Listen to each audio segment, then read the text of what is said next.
Savitri, Book 1, The Book of Beginnings, Canto 1, The Symbol Dawn, page 3, the last 3 lines. The brief, perpetual sign recurred above, a glamour from unreached transcendences, iridescent with the glory of the unseen, a message from the unknown immortal light, ablaze upon creation's quivering edge. Dawn built her aura of magnificent hues and buried its seed of grandeur in the hours. An instant's visitor the Godhead shone.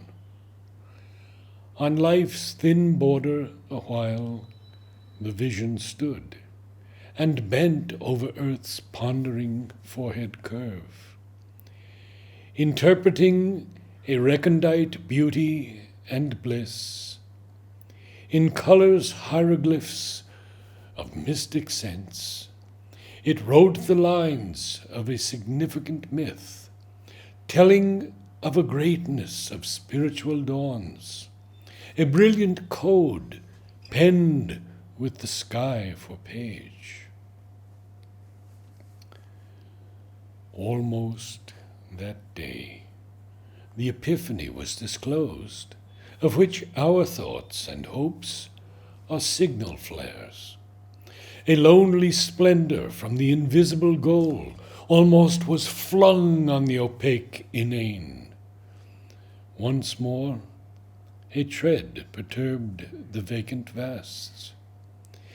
Infinity's center, a face of rapturous calm, parted the eternal lids that open heaven. A form from far beatitudes seemed too near.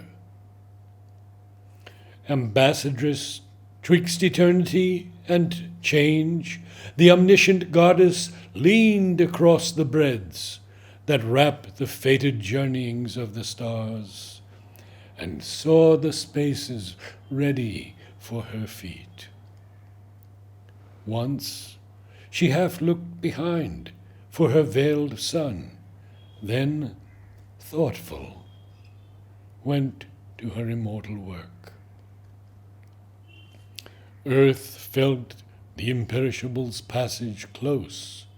The waking ear of nature heard her steps, and wideness turned to her its limitless eye, and, scattered on sealed depths, her luminous smile kindled to fire the silence of the worlds.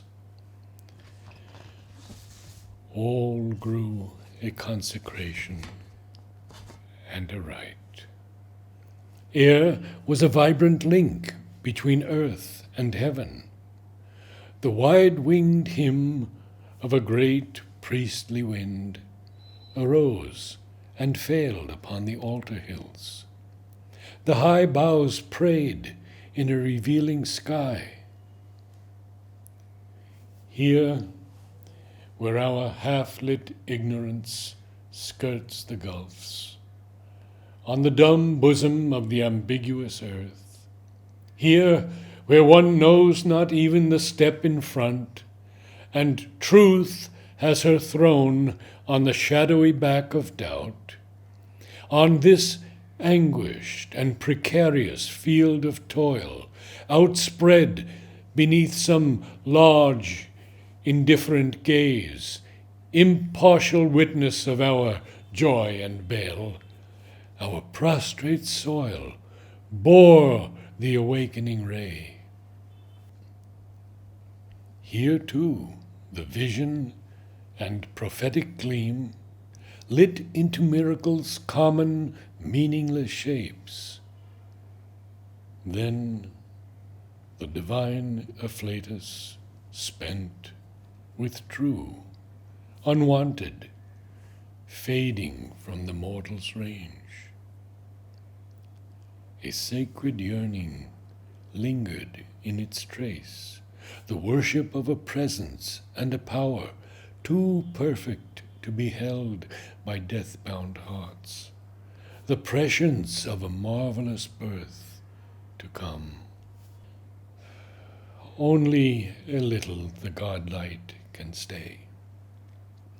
Spiritual beauty, illumining human sight, lines with its passion and mystery matter's mask, and squanders eternity on a beat of time.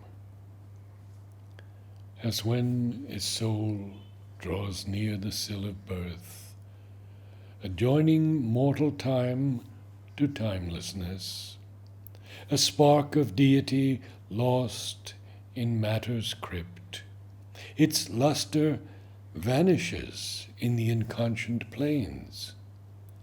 That transitory glow of magic fire, so now dissolved in bright, accustomed air.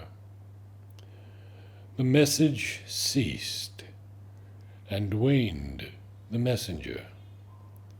The single call, the uncompanioned power, drew back into some far-off secret world the hue and marvel of the supernal beam. She looked no more on our mortality. The excess of beauty natural to Godkind could not uphold its claim on time-born eyes. Too mystic real for space tenancy, her body of glory was expunged from heaven. The rarity and wonder lived no more. There was the common light of earthly day.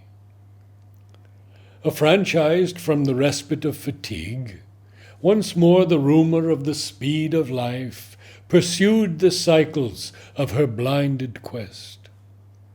All sprang to their unvarying daily acts. The 1,000 peoples of the soil and tree obeyed the unforeseeing instant's urge. And, leader here, with his uncertain mind, alone who stares at the future's covered face, man lifted up the burden of his fate.